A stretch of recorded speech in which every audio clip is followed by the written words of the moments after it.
Now at 6, local experts provide tips on how to prepare for this upcoming flu season.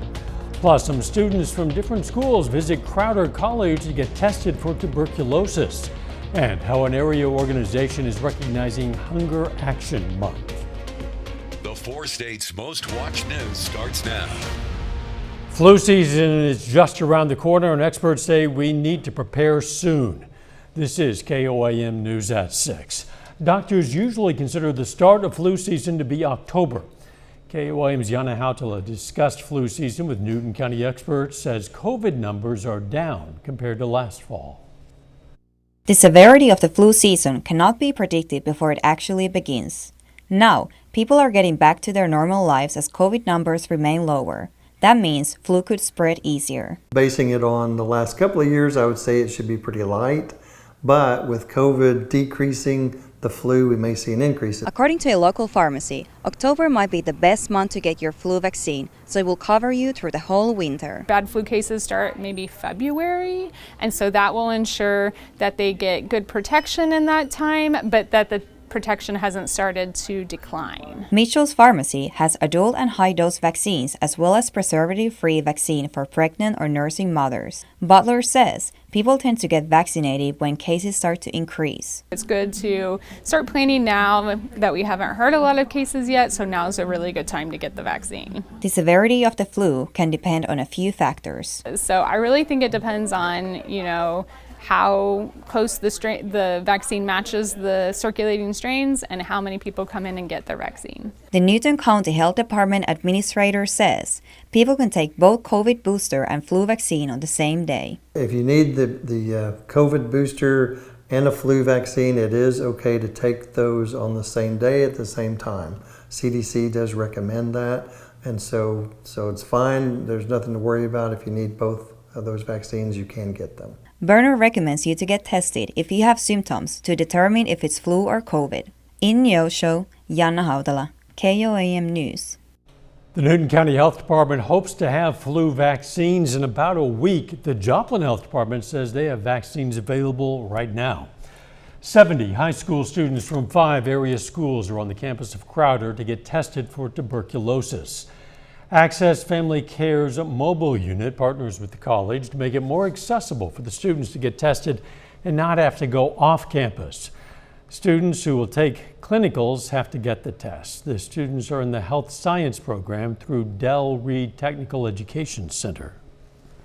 So it was great that Access Family Care had this mobile unit that they could come partner with us, because it's a 4-trip testing. So you do the test, then you have to have the results read, you do the test again and the results. So that's a lot of a burden to put on high school students. According to the Access Family Care nurse, tuberculosis often impacts low-income populations. Let's check in with Doug Heddy for a first look at the weather. Well, it definitely turned out to be a great day for us today. Temperatures fantastic. We cooled down a little bit yesterday across the area. Does that make a difference? I hope so. But we cleared out and we've had clear skies all day long for us today. We're going to continue to see the clear skies as we go through the evening hours. Temperatures right now, we're sitting mainly into the mid to upper 70s to near 80 degrees once you get out across southeastern Kansas. But our temps through the evening look pretty good. You can see we have clear skies right now sitting at 77. As we go through the evening hours, we slide back through the 50s, so kind of chilly for us by the time we head into the morning hours. We're going to look at rain chances and also the tropics heating up here in just a bit. See you then. One man is dead following a fatal crash in Berry County, Missouri. Authorities say 53-year-old Dale Roller of Cassville was driving on Highway 76 in Cassville when he crossed the center line, struck another car head-on. He died at the scene. A 2-car crash in Crawford County, Kansas has claimed the life of a Missouri man.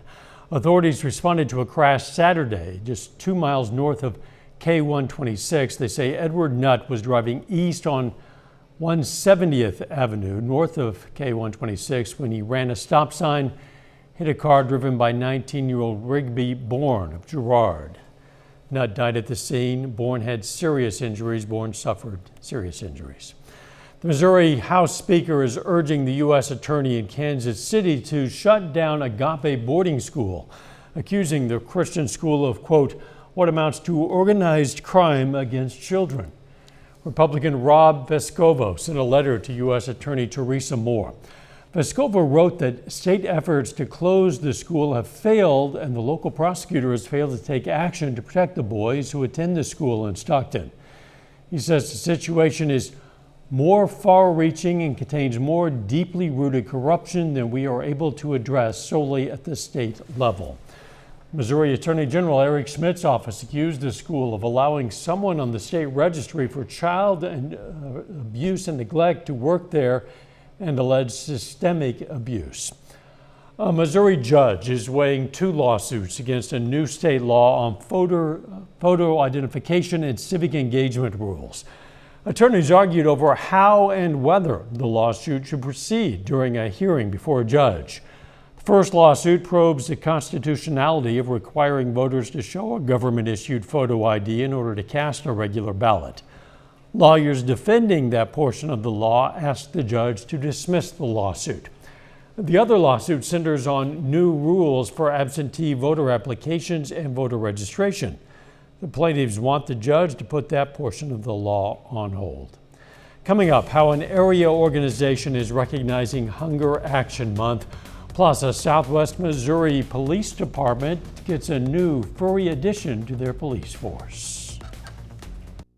Missouri Governor Mike Parson declared September Hunger Action Month. Crosslines Ministries in Joplin serves as a food pantry and continues to battle against hunger. One Crosslines official says due to inflation, they've seen an increased number of people seeking help from the food pantry. Yeah, I think the biggest thing we're hearing from families coming into Crosslines right now is just that the cost of everything is higher currently. So if you're a family, working really hard and kind of living paycheck to paycheck, not putting a lot up, then all of a sudden now, I mean, it's maybe not even getting by.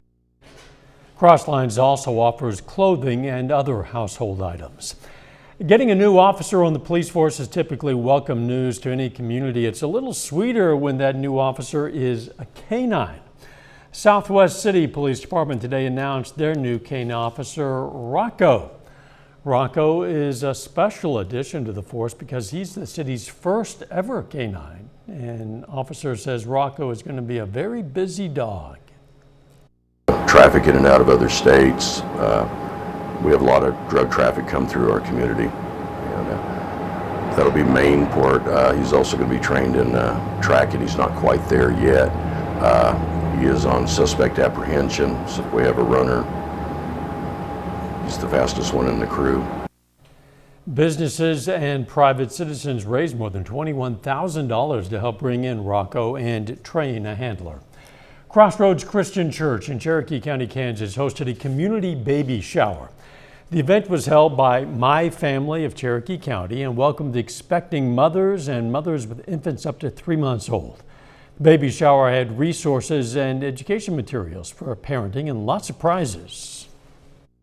It's great to do something like this just to get the community involved in what we have to offer. Cherokee County has so many great resources and programs for families with young kids and expecting moms, so we love to just kind of come and spoil them and give them all that information. That event started at 12:30 this afternoon, lasted a couple of hours. A little bit later, we're going to check out the performance of the week from last week's high school football action. Plus, it looks like chilly temperatures for us tonight, but warming up tomorrow. We're going to look at that coming up.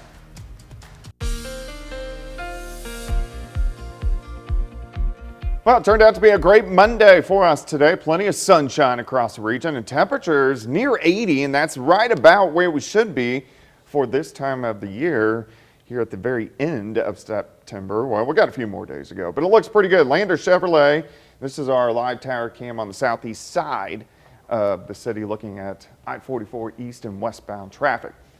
We need some rain. We've been in a drought all the way back since June, and it's just slowly gotten worse over the past few months. But look at this, we're at the top of the scale. Exceptional drought.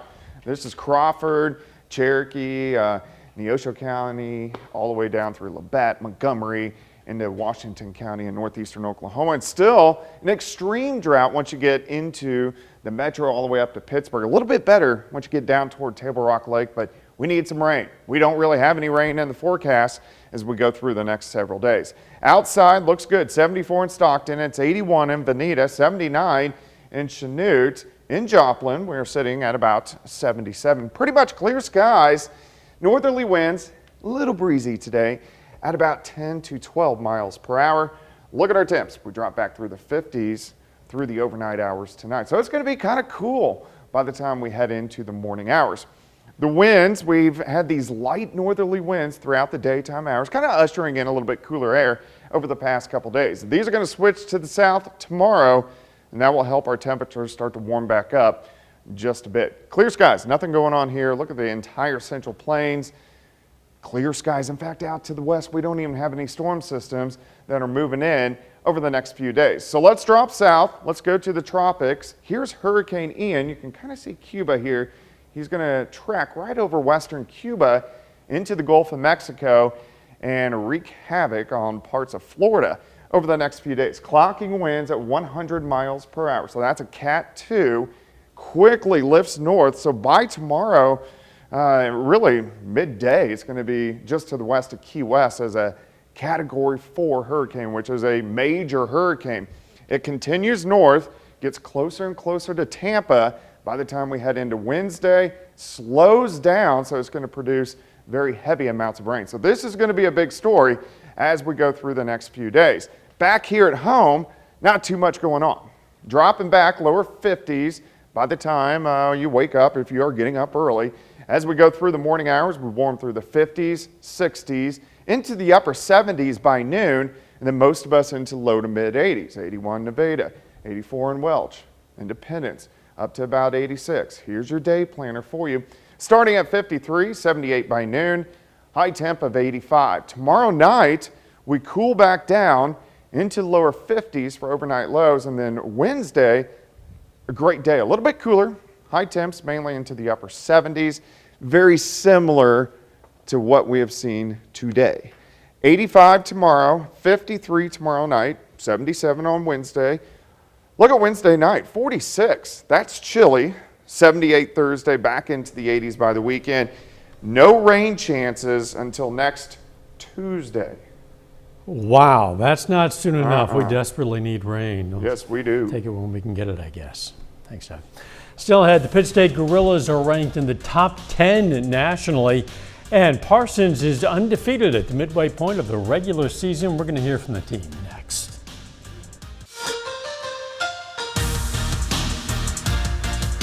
Pitt State continues to climb the national rankings. The Gorillas hung on to beat Emporia State 14-13 this past weekend and are now 4-0 to start the season. Pitt State jumps up 4 spots to number 10 in the latest AFCA Division II coaches poll. The Gorillas are the highest ranked MIAA school. Northwest dropped from 2 to 12 this week following their loss to Central Oklahoma. Nebraska Kearney sits at 23. Pitt State has a big test coming up this week, hosting Missouri Southern. The Lions are 3-1 and on a 3-game winning streak. We've hit the midway point of the regular season for Kansas high school football, and Parsons is unbeaten through their first 4 games. The Vikings have been voted the performance of the week. Parsons has wins over Prairie View, Labette County, Iola, and most recently Baxter Springs. The Vikings erupted for a season-high 61 points on Friday. They handed the Lions their first loss of the year in a 61-8 blowout win. The offense has been explosive every week, averaging 49 points per game. Well, outside of the Labette County game, we've had really fast starts, so we've really jumped on teams early in the game and just kind of suffocated them from the get-go. You get a guy like Jamarian Washington who runs so hard, and then the threat of Jesse Jones and J.J. Kendrick on the edge at wide receiver.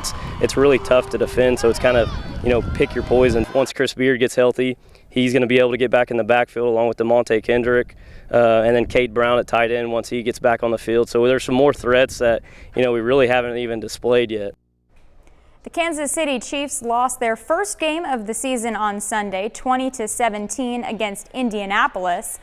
The Chiefs made some mistakes in crucial spots, and a handful of players have stepped up and taken responsibility. Chris Jones took the blame following his unsportsmanlike conduct penalty, and Patrick Mahomes stressed how the offense needs to make the most of their opportunities. We just didn't play good enough, especially on the offensive side of the ball, starting with me.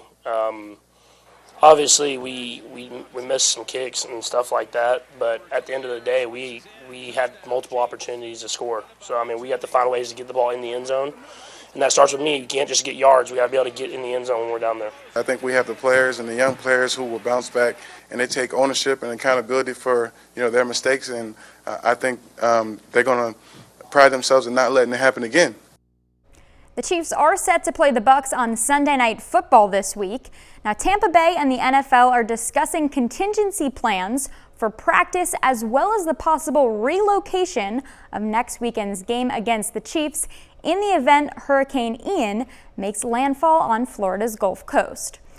Coach Todd Bowles said today that the situation is being monitored, but that talks are underway about what will happen if the storm makes landfall near the Tampa Bay area. They said one thing under discussion is the possibility of practicing in another city. High school softball action, the Nevada Tigers host the Carthage Tigers this afternoon. Nevada enters the week with a 16-7 record, while Carthage is 12-12. These two teams have met once already this season. Back in August, Carthage beat Nevada 13-1. Today it's a close one. Carthage leads 4-2 in the 6th. We'll have highlights at 10. Chiefs game yesterday was difficult for Chiefs fans to watch. I'm sure, but a lot of teams, Chargers, Bills go down as well, true. So some things got shook up a bit. It is the NFL. The ball bounces funny. We'll be right back.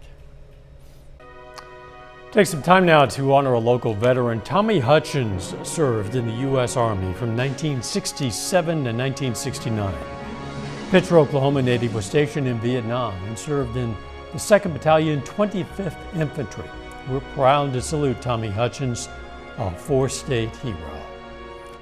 Here's a look at what's coming up on KOAM News at 9 on Fox 14. 2024 could feel like 2020 all over again if President Biden and former President Trump both run at the top of their party's tickets. However, polls show voters are hungry for newer faces. Also, the U.S. vows to take decisive action if Russia uses nuclear weapons in the war with Ukraine. And NASA is set to try and crash a spacecraft into a harmless asteroid to see if they can get it off course. That and a lot more tonight. KOAM News at 9 on Fox 14. Pepsi is adding the flavor of a campfire favorite to its lineup. The soda company announced its new S'mores collection. The collection features 3 new dessert-flavored sodas: toasty marshmallow, graham cracker, and chocolate. The drinks come in individual 7.5 ounce Pepsi mini cans. Pepsi suggests combining them to make the perfect s'mores combo. I'm skeptical. I agree. Love s'mores, but in a drink, I'm trying to figure that one out. Do you want a carbonated graham cracker or marshmallow? Disgusting to me. There you go. The weather, disgusting for anybody hoping for rain. Yeah, but it's good fire pit weather if you want to make some s'mores. Yeah, you have to be careful though. Rain. I know. We do need the rain. 85 tomorrow, down to 53 tomorrow night. Final sports notes. Missouri Southern's Coleman Booker is named MIAA Defensive Player of the Week. Thanks for joining us. We'll see you right back here for KOAM News at 10. Let's make it a great evening.